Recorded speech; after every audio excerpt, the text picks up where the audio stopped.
Hi, we're at Balford's today with Donna Gearhart. She's the production manager here at Balford, and she's also the wedding gown specialist and preservationist here. She's actually going to give us a little tutorial on the care of wedding gowns, from washing them to actually putting them in the box and preserving them for a lifetime. So Donna, can you kind of give us a beginning to end as far as the care and treatment of your gown prior to you actually preserving it? Well, when the girls actually come into Balford shop, we inspect the gown for as far as the beading, the decorations, if there's bows, if there's snaps, this type thing.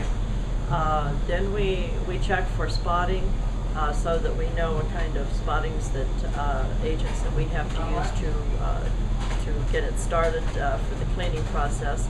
We check the hem of the gown as far as how much soil is on the hem of the gown. If there is a netting slip underneath, as to if it had been caught possibly by the heel of the bride in dancing or just moving around, so that we don't get any more rips and tears than what is already there. We take note of all of this, and it's all written down so that no matter when the gown is in process, we can always go back and check it out. Then they will bring the gown into me, and I will then check the paper and see what notes has been made on the gown. Then we will decide what direction we're going to go, whether it's going to go into a dry cleaning process or going to what we call a wet clean process. Not all gowns can be wet cleaned. If we have polyesters and polyester blends, they come out beautiful in a wet clean process.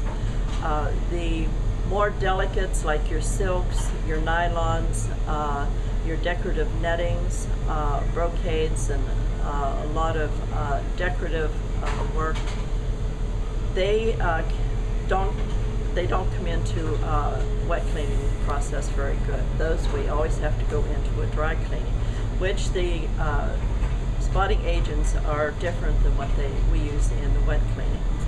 When this has been determined as to which direction we're going to go, then we start to use the spotting agents, removing the spots, taking care of the soil that is along the bottom of the gown.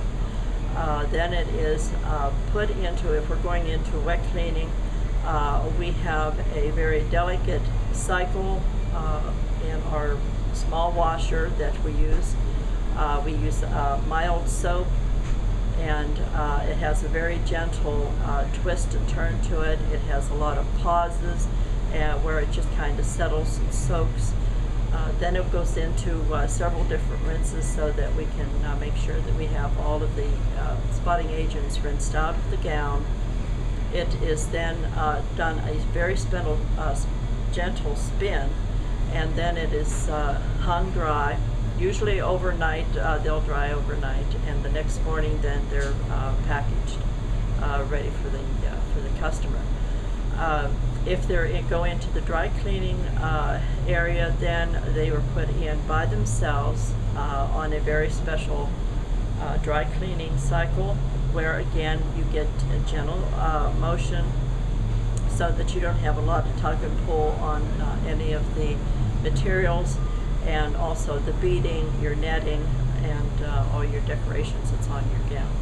That goes through a regular dry cleaning process, goes in dry, comes out dry, so that it will be ready to be hung and either sent to the presser or ready to be boxed whenever it comes out of the dry cleaning machine. First of all, I'd make sure she had a good time at her wedding because the evidence is there. The first and most suggestion that I give to brides, or really anybody that is bringing clothing into a dry cleaning, establishment is that do not do anything to the stain yourself. Don't use a liquid spotter like Shout or wash and dry or anything like that. Even some of that stain stick and that, don't do anything with it. You have a very good chance of setting that stain into the material, and then there's a good possibility that I could not remove it. So make sure that you tell us all the stains, possibly what the stain is. That's always a big help too. So have fun at your wedding and enjoy it, but when it comes down to taking care of the gown, bring it to Balford's. We'll take care of it for you.